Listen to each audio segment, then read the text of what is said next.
ദൈവനാമം മഹത്വപ്പെടുമാറാകട്ടെ. സമാധാന സന്ദേശത്തിലൂടെ എന്നെ ശ്രദ്ധിക്കുന്ന എല്ലാ പ്രിയപ്പെട്ടവർക്കും വീണ്ടും വരുന്നവനായ ക്രിസ്തുയേശുവിൻ്റെ നാമത്തിൽ എൻ്റെ സ്നേഹമുണ്ട്. എഹെസ്കേൽ പ്രവാചകന്റെ പുസ്തകം 36-ാം അധ്യായം അതിൻ്റെ 30 മുതലുള്ള ഭാഗങ്ങളിൽ നിങ്ങൾ ഇനിമേൽ ജാതികളുടെ ഇടയിൽ ക്ഷാമത്തിൻ്റെ നിന്ന അനുഭവിക്കാതിരിക്കേണ്ടതിന് ഞാൻ വൃക്ഷങ്ങളുടെ ഫലവും നിലത്തിൻ്റെ വിളവും വർദ്ധിപ്പിക്കും. അപ്പോൾ നിങ്ങൾ നിങ്ങളുടെ ദുർമാർഗങ്ങളെയും നന്നല്ലാത്ത പ്രവൃത്തികളെയും ഓർത്ത് നിങ്ങളുടെ അകൃത്യങ്ങൾ നിമിത്തവും മ്ലേച്ഛതകൾ നിമിത്തവും നിങ്ങൾക്ക് നിങ്ങളോട് തന്നെ വെറുപ്പ് തോന്നും. ദൈവവചനം പറയുകയാണ്, ജാതികളുടെ ഇടയിൽ ഇനി നിന്നെ അനുഭവിക്കാതിരിപ്പാൻ ഞാൻ നിങ്ങളുടെ വൃക്ഷത്തിൻ്റെ ഫലത്തെ വർദ്ധിപ്പിക്കും. അടുത്ത ഭാഗം പറയുന്നത് ഇങ്ങനെയാണ്: ഞാൻ നിങ്ങളുടെ അകൃത്യങ്ങളൊക്കെ നീക്കി നിങ്ങളെ നിർമ്മലീകരിക്കുന്ന നാളിൽ നിങ്ങളുടെ പട്ടണങ്ങളിൽ ഞാൻ ആളെ പാർപ്പിക്കും. നമ്മളെ നിർമ്മലീകരിക്കുന്ന ദൈവത്തിൻ്റെ വചനമുണ്ട്. ഒന്ന് നമ്മൾ വിശ്വസിക്കണം. നമ്മളിരിക്കുന്ന അകൃത്യങ്ങളും നമ്മളിരിക്കുന്ന മ്ലേച്ഛതകളും ദൈവം വെറുക്കുന്നു. ഇതിനെ കൊണ്ട് നടക്കുമ്പോൾ സംഭവിക്കുന്നത് എന്തെന്നറിയാവോ? അവിടെ പറയുന്നു, ജാതികളുടെ ഇടയിൽ നിന്നെ അനുഭവിക്കത്തക്ക നിലയിൽ പലതും അടയപ്പെടുന്നു.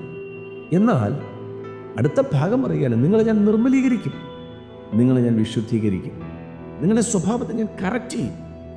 അപ്പോൾ സംഭവിക്കുന്ന പറയുകയാണ്, അങ്ങനെ സംഭവിക്കുമ്പോൾ നിങ്ങൾ നിങ്ങളെക്കുറിച്ച് നിങ്ങളുടെ പ്രവൃത്തികളെക്കുറിച്ച് ഓർത്ത് നിങ്ങൾക്ക് നിങ്ങളോട് തന്നെ വെറുപ്പ് തോന്നും.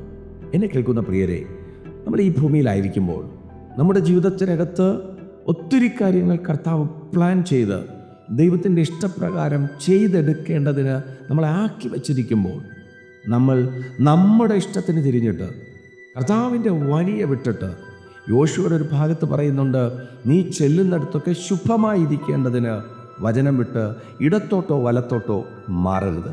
അതിൻ്റെ അർത്ഥം എന്തുവാ? ശുഭമായിരിക്കണമെങ്കിൽ ദൈവവചനത്തിനകത്ത് നിലനിൽക്കണമെന്നല്ലേ?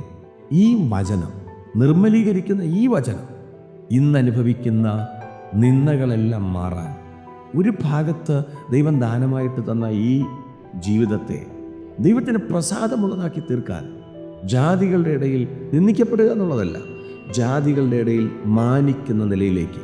അപ്പോസ്തല പ്രവൃത്തികളിൽ പറയുന്നൊരു പദമുണ്ട്. അപ്പോസ്തലന്മാരുടെ അടുക്കൽ നിൽക്കുന്ന ജനം പറയുന്നൊരു കാര്യമുണ്ട്, ഇവർ പഠിപ്പില്ലാത്തവരാണെങ്കിൽ പോലും ഇവർ ഭൂമിയെ കീഴ്മേൽ മറിക്കുന്ന അഭിഷിക്തരാണ്. വേറെ നമ്മുടെ ജീവിതത്തിനകത്തും നിന്ദിക്കപ്പെടുന്നവരാകാതെ, വിരൽ ചൂണ്ടപ്പെടുന്നവരാകാതെ, വചനത്തിനകത്ത് അടിയുറച്ചു നിന്ന് നിർമ്മലീകരിക്കപ്പെട്ട് ആത്മാവിൽ സഞ്ചരിച്ച് ദൈവത്തോട് ചേരാൻ കർത്താവ് സഹായിക്കട്ടെ. വിശ്വസിക്കുക, പ്രാർത്ഥിക്കുക. ദൈവം വിശ്വസ്തൻ. God bless U.